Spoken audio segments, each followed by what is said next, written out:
A igreja estava reunida em Antioquia, jejuando e orando quando o Espírito Santo falou: Apartai-me a Barnabé e a Saulo para a obra que os tenho chamado.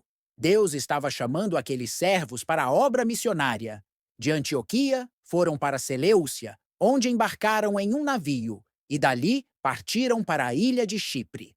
Lá pregaram em duas cidades, Salamina e Pafos. Em Pafos, foram convidados a falar a um homem muito importante, o procônsul da ilha. Mas um falso judeu, um mago chamado Elimas, tentou impedir a conversão daquela autoridade. Porém, o apóstolo Paulo, cheio do poder de Deus, o repreendeu e ele ficou cego por algum tempo. Vendo tal milagre, Sérgio Paulo, o procônsul, converteu-se ao Senhor Jesus. Paulo e Barnabé saíram da ilha de Chipre e foram para as cidades de Perge e Antioquia da Pisídia. Em Antioquia da Síria, entraram na sinagoga, no dia de sábado, quando havia o culto dos judeus, e pregaram a salvação em Jesus Cristo. Muitos deles creram. Paulo então pregou a palavra de Deus publicamente, e muitos gentios aceitaram a Jesus, e toda a população ficou interessada em ouvir o evangelho. Isso enfureceu os judeus descrentes, que procuraram perseguir Paulo e Barnabé. E tanto fizeram, que os magistrados da cidade os expulsaram dali. É preciso que você também esteja preparado para representar Cristo como Filho de Deus, poderoso para perdoar os pecados e salvar o homem.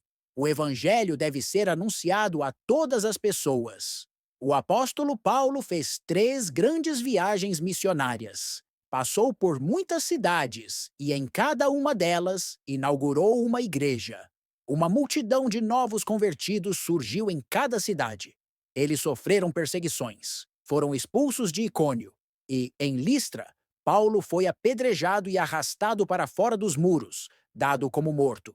Mas Deus operou um grande milagre, porque, momentos depois, ele se levantou e andou pelas ruas da cidade, e todos viram o poder de Deus operar na vida do apóstolo. Quando Paulo e Barnabé chegaram a Antioquia da Síria e anunciaram que muitos gentios se converteram ao Evangelho, houve alguns que se opuseram a isto, pois acharam que só os que seguiam a lei de Moisés podiam ser salvos. Esta questão os levou a Jerusalém para saberem o parecer dos apóstolos. Depois que Pedro narrou suas experiências de pregar aos gentios e como Deus os abençoava, e até batizava-os com o Espírito Santo, Tiago, o líder da igreja em Jerusalém, enviou uma carta a todas as comunidades cristãs, determinando que não implicassem com os novos convertidos. É nosso dever pregar a todas as pessoas, independente de raça ou posição social.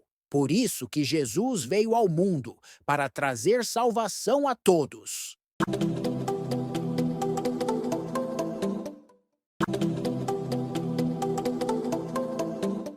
Para a segunda viagem missionária, Paulo segue com Silas, enquanto Barnabé foi com João Marcos, seu sobrinho, para Chipre.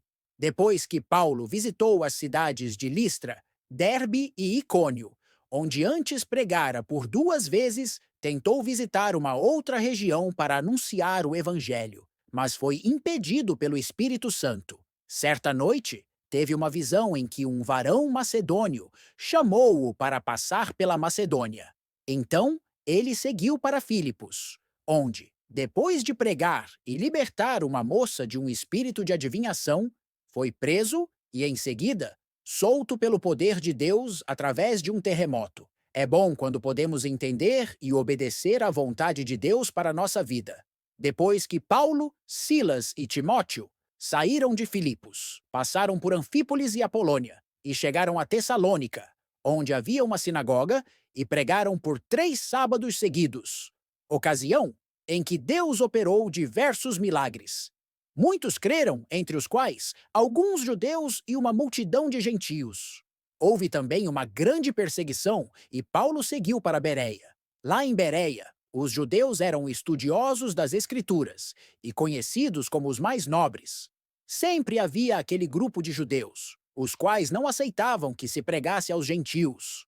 Eles eram preconceituosos quanto à religião e chegaram ao ponto de encabeçar diversos tumultos. Porém, a obra de Deus avançava poderosamente e surgiram mais duas igrejas naquela cidade. Devemos também defender nossa fé com convicção e coragem, porque Jesus está conosco. Depois que Paulo chegou a Atenas e conheceu a cidade, foi tomado por um sentimento de tristeza por ser aquele povo entregue totalmente à idolatria. Isto o levou a pregar com intensidade, falando na sinagoga e na praça, todos os dias. Depois de algum tempo, o povo se interessou e Paulo foi convidado a pregar no Areópago, tribuna local. Lá, Paulo apresentou Deus como o Criador e sustentador de todas as coisas. Por isso, não pode ser comparado a nenhuma obra esculpida pelo homem. Ele deseja ser conhecido por todos os seres humanos. Para isso, enviou Jesus e manifestou sua glória, ressuscitando-o de entre os mortos. Os atenienses ficaram surpresos com a autoridade e sabedoria com que Paulo pregava o Evangelho. Deus quer que nós também tenhamos coragem de falar de Jesus aos pecadores.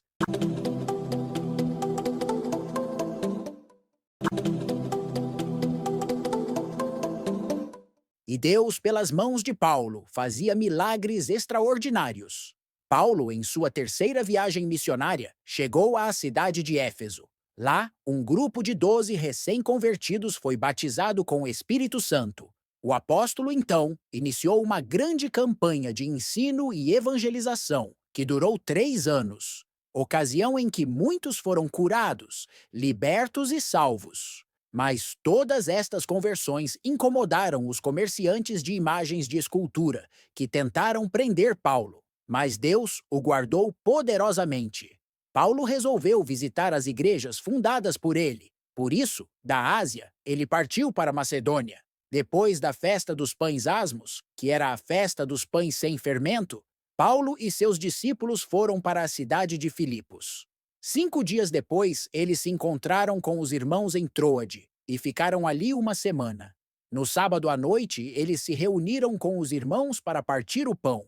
Paulo falou nessa reunião e continuou falando até a meia-noite, pois ia viajar no dia seguinte. Havia muitas lamparinas acesas na sala onde eles estavam reunidos, a qual ficava no terceiro andar da casa. Um moço chamado Eutico estava sentado numa janela. E, como Paulo continuou falando durante muito tempo, o sono do moço foi aumentando. De repente, ele dormiu e caiu da janela. Quando o levantaram, estava morto. Então Paulo desceu, abaixou-se, abraçou o moço e disse: "Não se assustem, pois ele está vivo." Em seguida, Paulo subiu de novo, partiu o pão e comeu.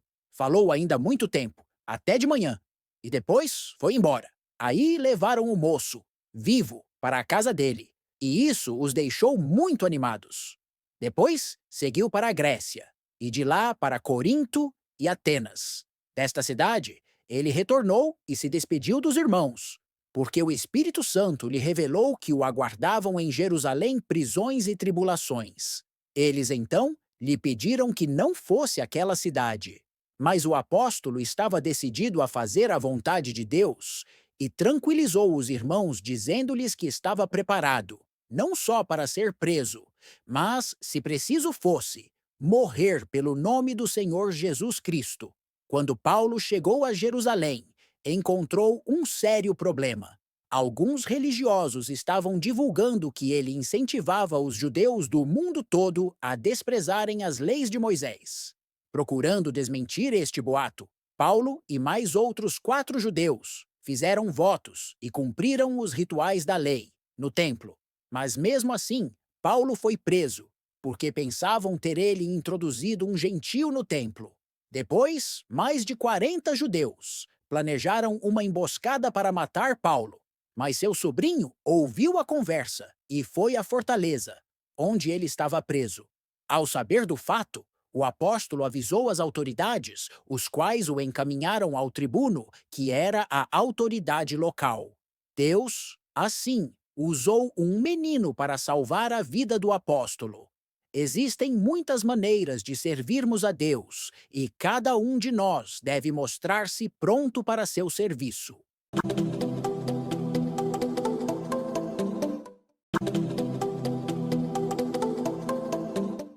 O meu socorro vem do Senhor, que fez os céus e a terra.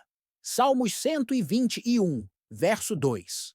Paulo estava preso em Cesareia e pediu para César para ser julgado em Roma, a fim de não voltar às mãos dos judeus de Jerusalém. Na viagem para Roma, seu navio passou por uma grande tempestade e foi preciso lançar a carga ao mar. Os homens desesperados só pensavam na morte. Mas Paulo animou a todos, pois Deus lhe enviara um anjo, dizendo que nenhuma vida se perderia, somente o navio. Depois de alguns dias no mar, conseguiram chegar a uma ilha. Enquanto se aqueciam na fogueira, uma víbora venenosa feria a mão de Paulo. Porém, Deus o guardou e nada de mal lhe aconteceu. Isto serviu de testemunho para que muitos se convertessem ao Senhor. Depois que Paulo e as outras pessoas do navio foram salvas do naufrágio, eles passaram 3 meses numa ilha chamada Malta e depois partiram para Roma. Paulo foi recebido por muitos irmãos. Quando chegaram a Roma, os outros prisioneiros foram entregues a um centurião, mas Paulo pôde ficar à parte, numa casa alugada por ele, acompanhado por um soldado. Durante 2 anos, Paulo esteve assim em Roma, recebendo a muitos irmãos e ensinando a palavra a todos, inclusive aos soldados romanos. Ele nos deixou um grande exemplo de perseverança e fé. Naquela época, o imperador romano chamado Nero investiu uma perseguição cruel aos cristãos, e Paulo foi preso novamente. Da prisão, ele escreveu a Timóteo, seu filho na fé. Ele relembrou ao jovem o modo certo de se viver a vida cristã e o exortou que continuasse a ler e estudar as Sagradas Escrituras, para que se tornasse um obreiro aprovado. Paulo declarou que era chegado o momento de sua partida, mas a morte para ele era uma vitória, pois, como um soldado, combateu o bom combate, acabou a carreira e guardou a fé. Aguardava então a coroa da justiça, dada no céu pelo Senhor, justo juiz. Lembre-se de que você, como Timóteo, tem o dever de continuar pregando o Evangelho, para que um dia receba a sua coroa também.